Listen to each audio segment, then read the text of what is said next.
ces ressources-là, elles sont pas adaptées aux besoins des enfants. Un centre jeunesse, là, ça devrait être une grosse maison, genre une espèce de manoir, là, comme que les enfants, ils sentent que c'est un milieu de vie. NDL, là, tu rentres là-bas, tu sais que t'es dans un centre. Ça a pas l'air d'un milieu de vie.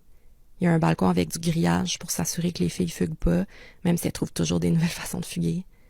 Fait qu'imagine le sentiment à l'interne d'être en cage.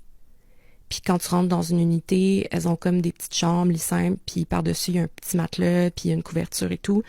À côté, il y a une table qui peut pas bouger. Il y a un miroir qui peut pas bouger. Tout est fait pour pas bouger, tu sais, un peu comme en prison, là.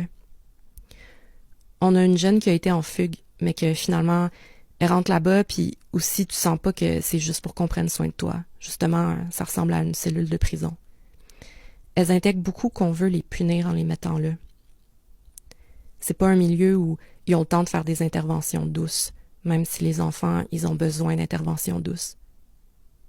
Il y a un gros parc à côté, que les jeunes, ils peuvent aller se promener avec leurs intervenants et tout, mais est-ce qu'on a assez de staff pour s'assurer que tous les jeunes à ce moment-là, qui vont le prendre l'heure puis se vider le cœur, puis est-ce que elles ont le temps de rigoler avec leur intervenante?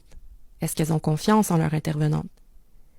Parce que c'est souvent aussi des jeunes aussi qui vont être exposés à énormément de traumas, fait que ils ont des réactions vives rapides, imprévisibles. Fait que pour limiter la crise, ils vont faire des contentions, ils vont les mettre en isolement pour les protéger des autres enfants. Il faut parler de la détresse de ces jeunes-là. Elles ont tellement de colère parce que elles sont victimes d'injustice, que ce soit au niveau du centre ou au niveau de la famille. Imagine la colère que ça te crée d'être placé là, de te sentir tout seul, de voir juste un roulement d'intervenants qui font juste comme tout devient personnel. Puis toi, ton sentiment de réalisation, il est à zéro.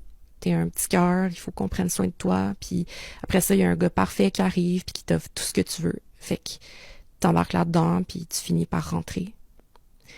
Faudrait retrouver, tu sais, c'est le cercle vicieux de t'es replacé, puis si tu refugues, puis t'es replacé, puis tu refugues, puis c'est ça. Où on te retrouve jamais, où t'as 18 ans, puis tu finis à faire ta vie dans la drogue, puis tu deviens une travailleuse du sexe, mais t'es rentré là-dedans, dans de la consommation, puis t'as été dans aucun schéma affectif qui est sain dans ta vie. Tu sais, la plupart de ces filles-là, tu leur parlerais individuellement, elles voudraient là, devenir architecte, avocate, tout ce que tu veux. Mais ce qui les entoure est déjà trop détruit pour qu'à 18, tu puisses développer assez de confiance pour te remonter. C'est triste comme ça, mais le dénominateur commun de toutes ces situations-là, c'est le milieu familial. Puis après ça, ça devient le centre.